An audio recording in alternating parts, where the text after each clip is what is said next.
Welcome to the Transnet podcast. My name is Zimasa Vabaza. We're live from the SAPEX conference in Cape Town, Century City.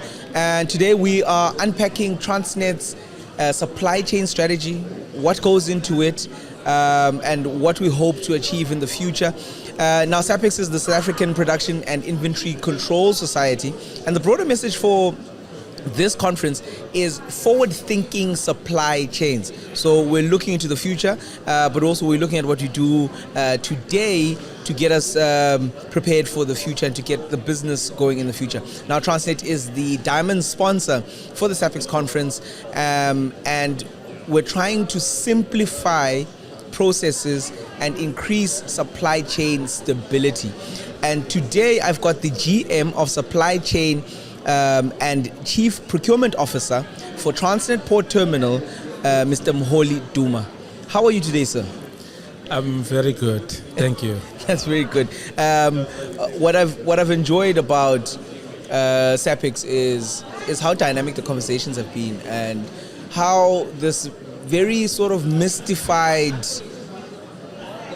function unit of Transnet is now being demystified. And it's important because I think for a lot of people, it's always been a black box. So we need people like yourself to come in and kind of open that box for us and let us in, because I think with more transparency, everybody becomes a little bit more comfortable. Now, I want to go into looking at itself. What insights can you give us around the work that you do, and why is it important for TPT? All right, the work that I do as a Chief Procurement Officer in Transnet Port Terminals, it's about sourcing, of goods and services at the right quantity, right quality, right time, and best price for the business. Making it cost effective. Yes. Now, I want to understand that there's a new strategy being implemented and being rolled out. Now, the strategy around procurement is, I don't want to say changing, but I think is transforming. Now, can you give me a little bit of understanding around the pillars that go into this strategy and how they form together to create a good framework to do business? Yes. The strategy that I would like to focus on is our long-term OEM, partnerships, that we are looking at. The key important aspect, of the strategy, we're looking at giving long-term contracts, which range from 10 years for acquisition of new equipment, depending on the equipment, in terms of life cycle management, which is the spares and maintenance, we're looking at up to 20 years. In a normal, scenario, so these contracts, they are 3 years, 5 years. We're really changing, the approach, in terms of how we're doing sourcing in TPT with the strategy. Now, why this change? What were some of the considerations you looked into and said, we might need to rejig the way that we do things? So what were those considerations? The main consideration, it's objective around ensuring reliability of our equipment, availability of our equipments, at the ports. So that we can service our customers. As you know, that the work we do is critical, for South Africa in terms of imports, and exports. So we've realized over the period of time, that we've got aging equipment, so we've been approaching, our sourcing events, it has been piecemeal, on demand, then you do the sourcing event. So we're changing all those dynamics, with this long-term strategy. So we're improving the availability of spare parts and components, through having this long-term, agreement, with the OEMs, we're expecting them, to partner with the locals, to bring manufacturing to South Africa, hence long-term, agreements. We want them to be working with us, on the maintenance, of those equipment. To guarantee some of that equipment, yeah. Yes, because they have the knowledge, they have the expertise, so they build these equipments and transfer the skills, to our local, suppliers. By doing that, we bring manufacturing to South Africa, create jobs. We standardize as well, in terms of the equipment. Yes. Historically, for one equipment, you have 2 or 3 suppliers. Then you have to duplicate the parts and components. By doing this, then we're going to reduce, our inventory. Yeah. Because you have, one partner, per equipment. So you don't have to duplicate, in terms of your inventory. You reduce cost. We expect them to keep some consignment, stock for us. Which again, if you reduce your inventory, you make cash available to the business. Yeah. That is sitting to the warehouse. So we expect them to keep stock for us, and this should also improve in terms of the speed, of availability of these components, because they are manufactured in South Africa, so there's long lead times, when you're doing the imports, some of these components, and the OEMs and the suppliers cannot plan because they don't have long-term agreements. Yeah.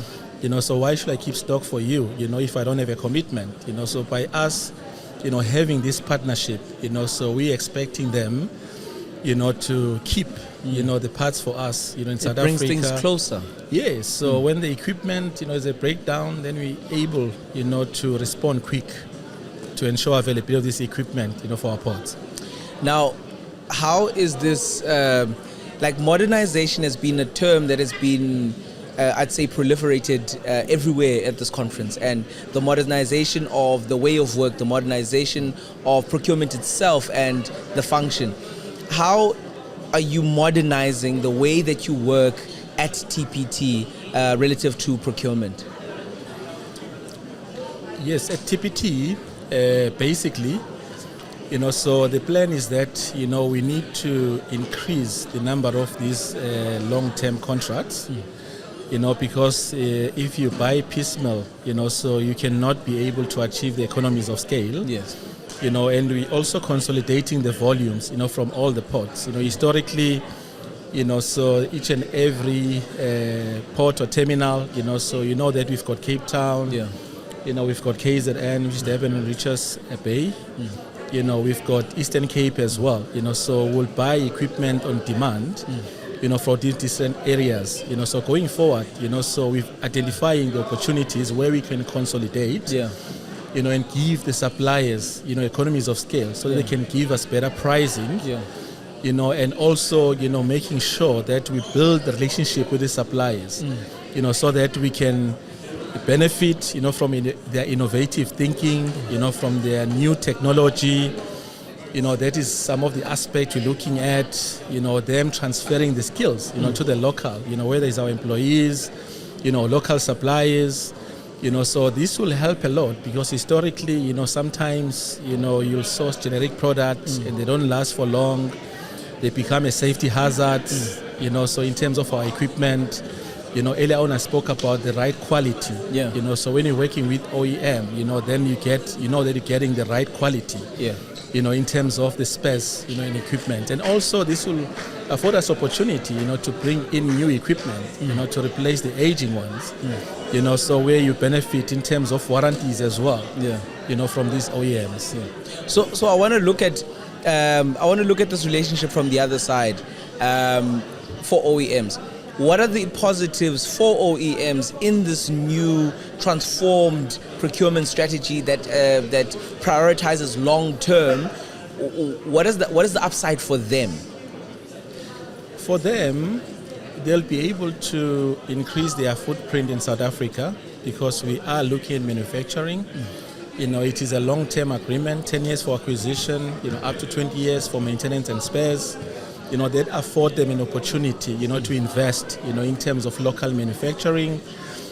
For them, again, these long-term contracts, so it become easy for them to plan their production, to plan their manufacturing, so it's like, a difference between a permanent job, Yes, and a part-time temporal job. part-time job. So why, you should, invest on something that is for 3 months, something is for 2 years. So for them, they'll be able to invest, understanding that they've got secured business, from us, if you understand what I'm saying. Yes. And obviously it will help them as well to improve their service offering in South Africa, because they'll be partnering with local in terms of manufacturing. We're also exploring, our own company in Transnet, Transnet Engineering, to see if they'll be value add, so partnering with them, in this approach of local manufacturing. So there is a lot of advantages, for the suppliers. A lot of positives for them as well. Yes. Now, I want to look at, you spoke about local, and I want to go there. I want to talk about the localization strategy and how this feeds into the collaboration with OEMs and what that is going to look like and what the positives are for the smaller guys, the SMMEs that are going to work with these OEMs and work with divisions like TPT. What does that look like? What does that love triangle look like? Look, for them, obviously they have an opportunity, to learn from the technologies, latest technology from the OEMs. There'll be transfer of skills, in terms of developing, the locals, to be able, to deliver the right quality that we're expecting, from the OEMs. And then for them as well, so we expect these OEMs to give them opportunities, in other customers that they have, local in South Africa and abroad, which is export. So they'll be able to export, to the customers, that probably those OEMs, are working with. So probably benefit from the exchange rate as well. So let's talk timeframes. Let's talk how do we measure success. Let's talk around what are we going to say are the markers of success of this new strategy going forward, and how quickly do we want to start it, manage it, and see if it's working for us? Look, the main success, for us, so I'll just mention a few. It's reliability of our equipment, improve availability of equipment, which lead to customer satisfaction, which then, also assist, in terms of boosting our economy through imports, and the success is creating the jobs as well, through the local manufacturing, that you're talking about. So then local and also the technology, aspect of it, because we're expecting latest technology, we're expecting automation, semi-automation, we're expecting innovation, so we realize we can't do this alone, we need partners, we need experts, in the field, of port equipment, so there's just a lot, to say around this. We're very excited about it. And in terms of the time frame, so we just concluded the advert in terms of the RFP. We're now at the evaluation stage, and the plan is to probably start awarding, around October, hopefully finish the whole process, by January next year, because it's quite a number of equipment. We want to prioritize the one that are agent, that we need, to generate more revenue and start improving customer satisfaction. So we've got a plan in terms of which one we start with, and then which ones then, are going to be the last, in terms of analyzing this process. Very exciting stuff. I'm excited. I can feel the excitement. And I think in closing, what I want you to do is for you to paint us a picture of when all of this comes together, what does a reinvented Transnet port terminals operation look like, and how does it contribute to the business moving forward? Look, for me, it should help to increase the revenue, because if equipments are not, available, then your revenue is affected. Not only your revenue, that of your customers as well, and the income to the country, looking at the import, is also affected, and exports. Okay, so, and then, the second part, is job creation, so because these are long-term contracts, they have to be, opportunities for South African in terms of jobs, and for the local suppliers, in terms of sustainable business, and also to demonstrate, that, we are also using the latest technology, because that's very, very important. World class. We need to move with time, so we need to be forward thinking, so we believe that there is a lot of technology out there, that we can benefit from, in the implementation of the strategy. Expertise sharing, Yes. No, Mr. Moholi Duma, I want to thank you for your time. I want to thank you for your passion that you've shown to us today. But also, I want to thank you for the vision, for sharing the vision, because you bring documents to life in the work that you do, and you assist in many aspects of the business that allow for it to work in a field or a unit that a lot of people take for granted unless they themselves feel like they benefit from working through that unit. So I want to thank you for all of that. I want to thank you for sharing a lot more information and giving life to SAPICS. And I also heard you did an amazing job on stage there. Thank you very much. So that is Moholi Duma, the GM for Supply Chain and Chief Procurement Officer at Transnet Port Terminal. Thank you for your time, sir. Thank you so much.